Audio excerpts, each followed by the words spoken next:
we present I'm Sorry I Haven't a Clue, the antidote to panel games.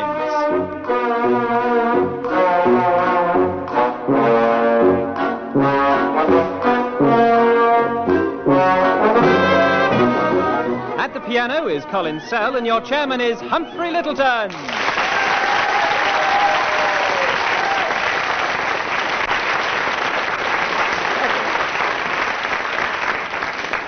Thank you very much, ladies and gentlemen. Well, we come to the end of what for many people has been a most enjoyable and pleasant time. But for me, it's a relief to be able to say for the last time for many months, we hope, that here on the right are Tim Brooke-Taylor and Willie Rushton.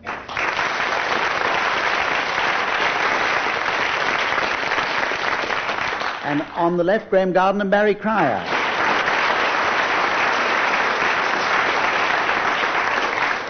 We're going to start, just to get this last programme off to a fizzle, with a game from a book called The Best Party Games, and it's a guessing game that the book claims can often cause amusement.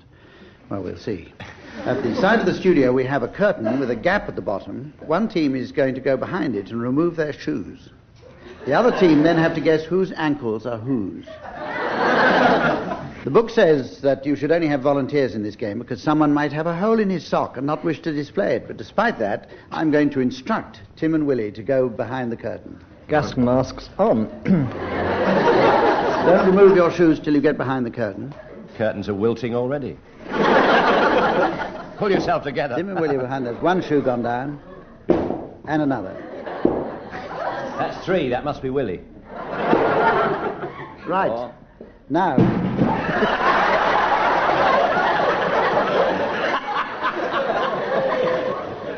Okay. Now there are the ankles, Graeme and Barry. Don't know if you can see them. You have to move to a vantage point. Now Barry and Graeme are going over to take a closer look. Oh. Not too close. No cheating. No.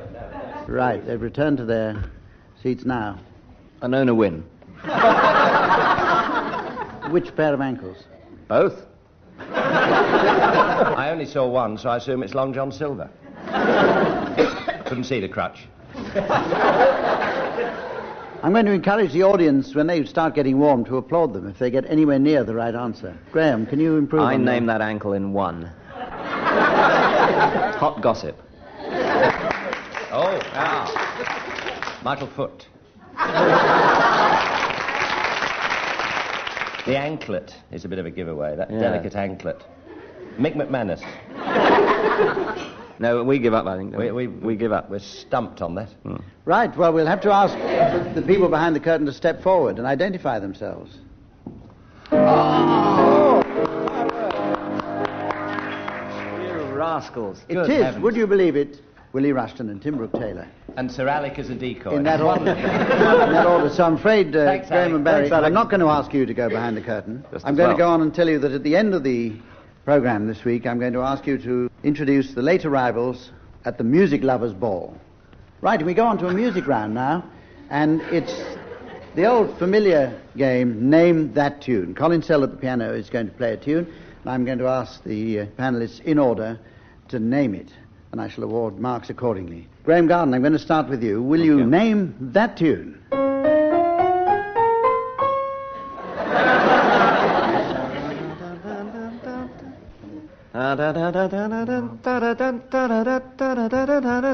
Never on a Sunday.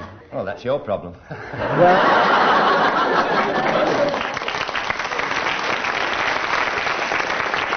You don't actually get the mark, but your partner does, so it puts your team ahead anyway. That's wonderful. Well, was I right? Colin, will you play the right tune in full, please? There we are. Bad luck, Graeme. Never mind. Red Willie scales Rushton. in the sunset. Willie Rushton, will you please name that tune?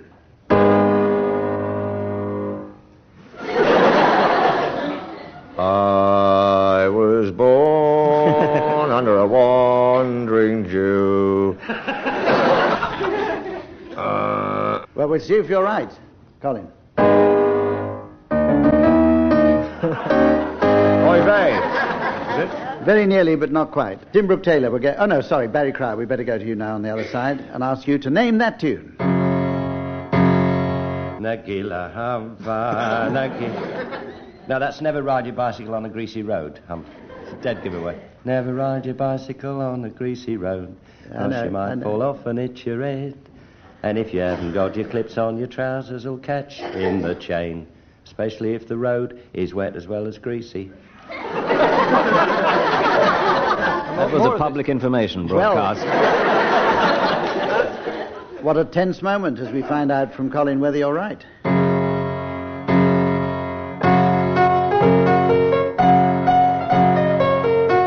And itch your head.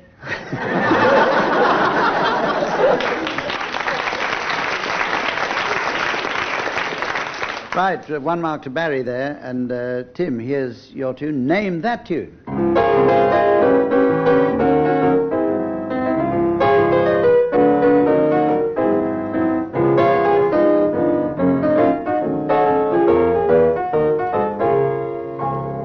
The one-note samba. Gilly, gilly, Austin, pepper, Katzenella, bogan by the sea.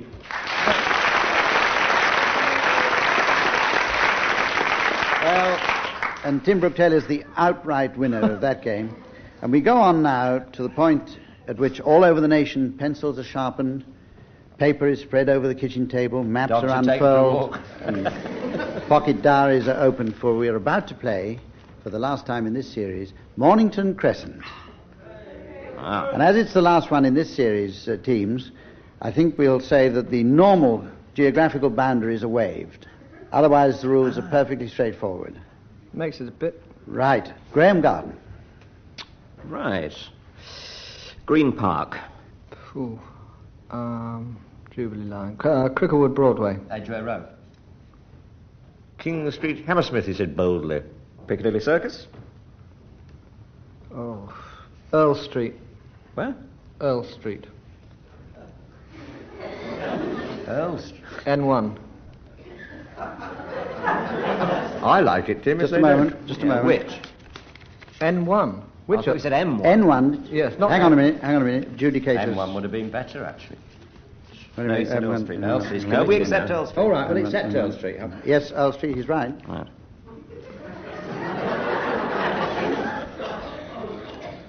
Archway.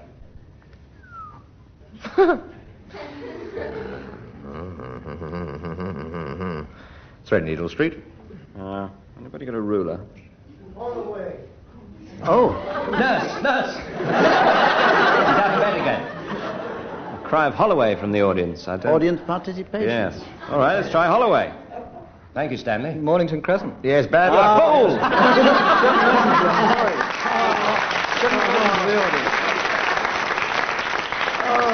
Thanks very much, by the way, the member of the audience. The amateurs in. Thank you, Mother. Right. You on really- premises. You really walked absolutely straight into that one. All right. It's hardly the fault of the gentleman in the audience. If you'd wait behind afterwards, sir, Graeme Garden would like a word with you. We're now going to have one of those short pauses which inevitably occur during programs of this kind. We usually call them And the rounds. reason for this... Right, well, we now go on to the game called Initials, which, according to my script, was sent in by Lynn Anderson of Old Coulston, Surrey, but that was a very long time ago, and she's a very old lady now. And in this one, I'm going to read each team some abbreviations, and they must tell me what they think each one stands for. And I'll give marks according to how near they get to the right answer, which I shall give you at the end. We're going to start with you, Graeme Garden. Will you please fill out for me the initials F-R-I-B-A? F-R-I-B-A. IBA. The Flock Round Ian Botham Association. Close-ish, yes. Close-ish. Need quite a lot of them to do that. I'll give you the right answer, Graeme. It's not the fur retailers, insect bottling activists. Well, funny you should say that. No, not very. Could be Fred Rumsey is bowling again. Now, Graeme, that is... Thank you, Fred. Thank you. Tim's just snatched a mark from the jaws of defeat. Defeat of whom? It's the fellow of the Royal Institute of British Architects, as you all knew. Yeah, really. Tim Brooke-Taylor, your initials are BFBS. BFBS. Basil Fawlty bashes Spaniards.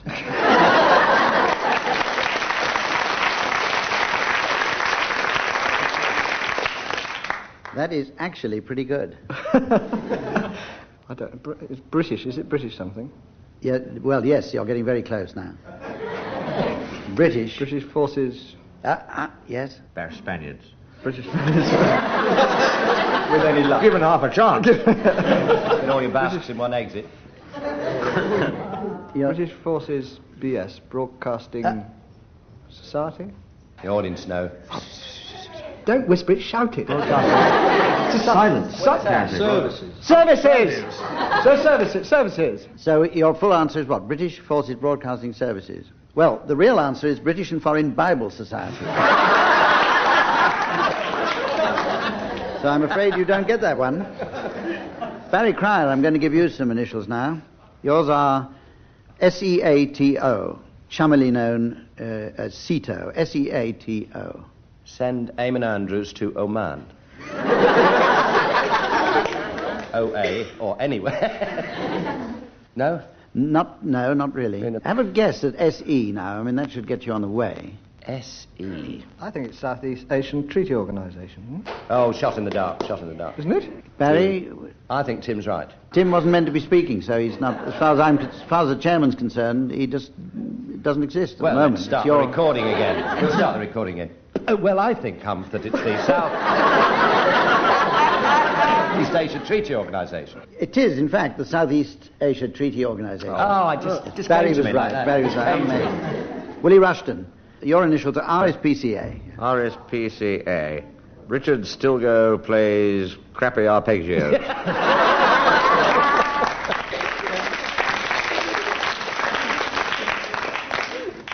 That is pretty well right, yes. Okay, I think we'll go around again to you, Graeme Garden. MPBW. MPBW. Make Patty Boulay warm. Sorry, I was just daydreaming there for a moment. What was the... Could it be members of Parliament break wind?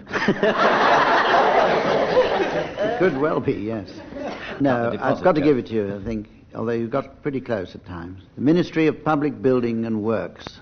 I was close. You were very close. Yeah. I like Tim's better, actually. Yeah. Okay, Tim, here's one for you. Comes it up Or all rather, right. here are four for you. DAAG.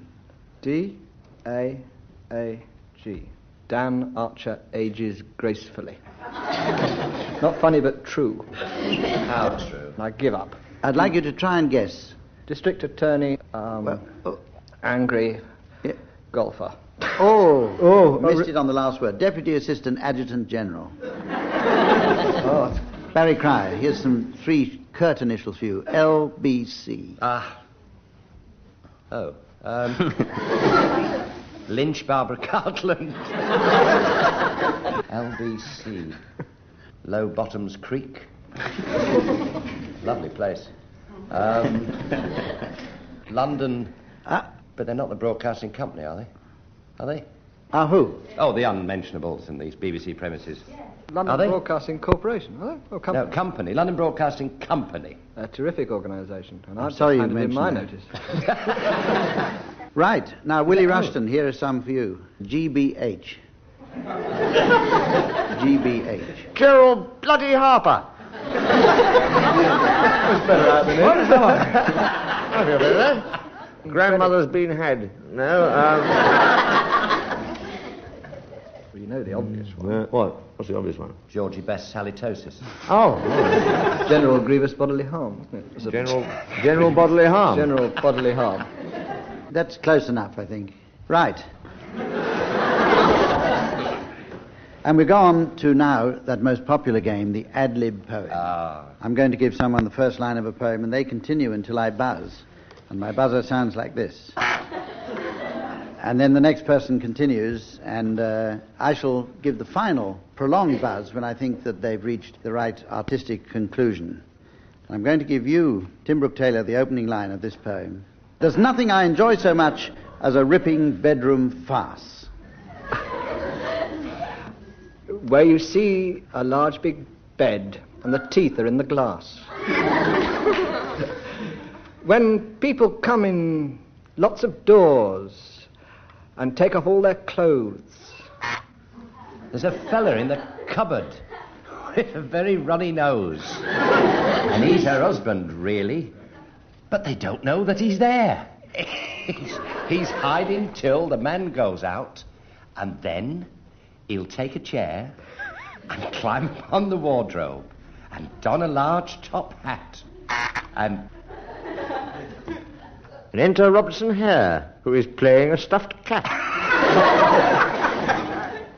The stuffed cat's looking puzzled. But then can he be blamed? With all the people on the stage, some people we have named, and some are yet to enter here, this bedroom farcical. Oh, Easy. Tim. help! I'd pass in the first place. The wife, she then came into the room. Help! That's right. It will be a pal. Look, the wife then came into the room and said, "I'll be a pal," to the stranger who had limped just in by the fireplace. He had a rotten wooden leg, but a smile upon his face. Nay, nay, said. 3 marks. What's all this here? This situation I have found. Then he lit a cigarette and burnt right to the ground. I'm sorry. Yes, He burnt right to the ground, he did. It was a merry sight. Better than Brian and Rick's Trouserless, which I saw on Thursday night. Then I go to many a farce. You could call me a fan. We could call you a lot of things. And we generally do to a man. But on this subject of these farces that we here discuss... Piece of cake. We are now moving on to Panto. And Dick Whittington and his puffs.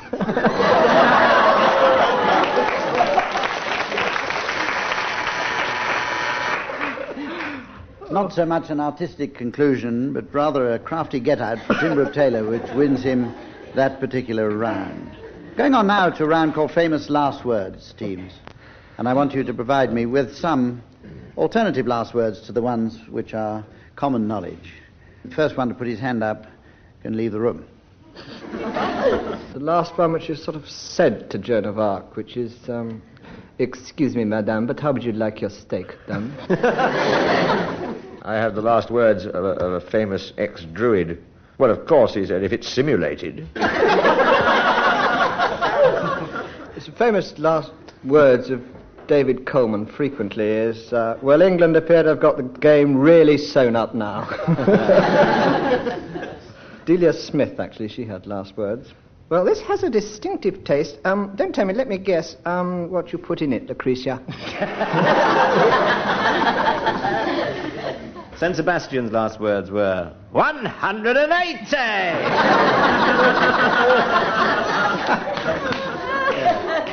There was a Civil War general, the true one, I can't remember his name, who's supposed to have stuck his head over the parapet during the war and said, "Don't worry, they couldn't hit an elephant at this Right. Another winner. Graeme and Barry are well in the lead now as we come to the round called Wobbling Bunnies. And this is our last chance, in fact, to play this being the last programme in the series. So you know the rules, teams. We'll go straight in. We'll start with you, Tim Brooke-Taylor.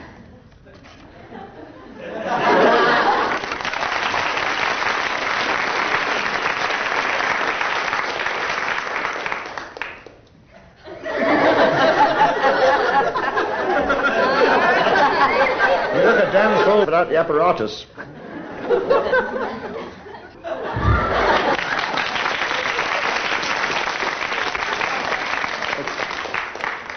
Tim fell over after 21 seconds. Barry Cryer. Barry now moves to the centre of the stage.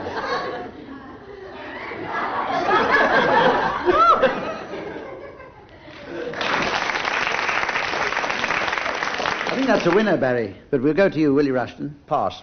Pass. Right, 2 marks there. And Graeme?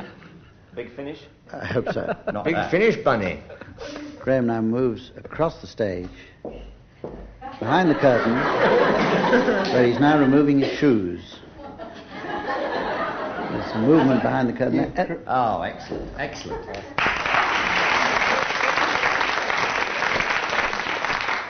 Was that crepe hair? And those of you listening at home Hasn't finished, Hump. those of you listening at home who'd like to write in with your idea... Oh, Graeme hasn't finished. I'm sorry, I interrupted Graeme there. He hasn't finished. Right, round of applause for Graeme Garden, who's our wobbling bunny of the week. I was just saying before I was interrupted, or before I interrupted Graeme there, that if those of you listening at home would like to write in the correct answer before the start of the next series, we shall announce it on the first programme. And teams, this is where I ask you to give the late arrivals to the Music Lovers Ball. And here she comes. Pom, pom, pom, pom, pom, pom. It's the auntie of the gladiators. There's a friendly couple. There's Pagliacci and his cosy fan, Tutti. Ah, there's Kaz Trato, who's just been reorchestrated.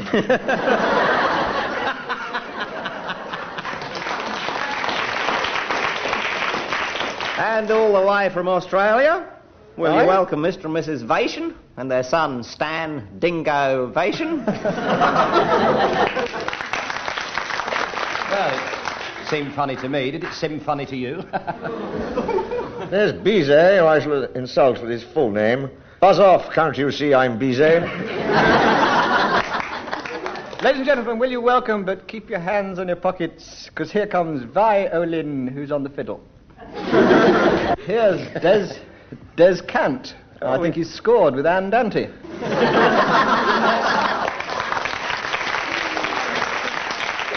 Oh, look, there's Allegro, Bel Canto, Allegretto, and their rather stupid friend, Dim Innuendo.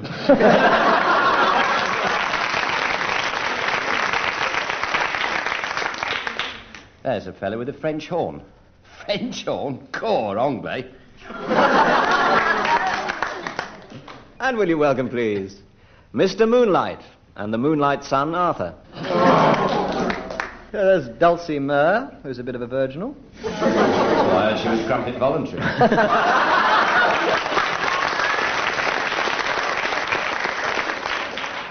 Here's a laugh, Beethoven's fifth.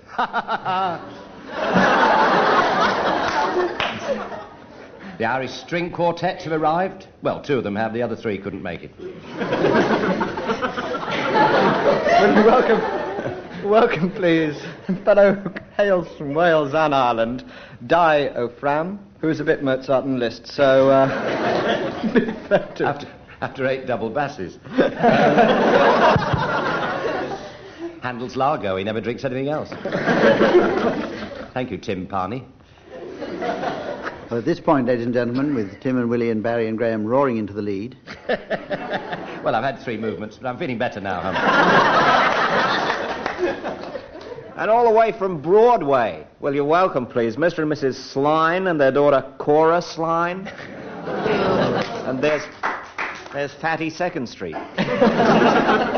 We're going to sing Cacciatore Ann and Put It in Your Pocket. Charlie's not looking too well over there. Well, we just know him as C. Bilious. Cantata ever take the place of goodbye? Just a thought. The sooner the better.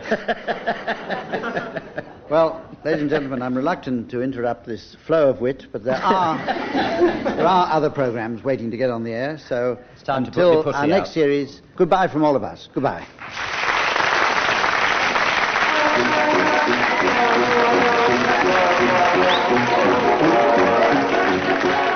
Barry Cryer, Graeme Garden, Tim Brooke-Taylor and Willie Rushton were being given silly things to do by Humphrey Lyttelton, with Colin setting some of them to music. The programme was produced by Geoffrey Perkins.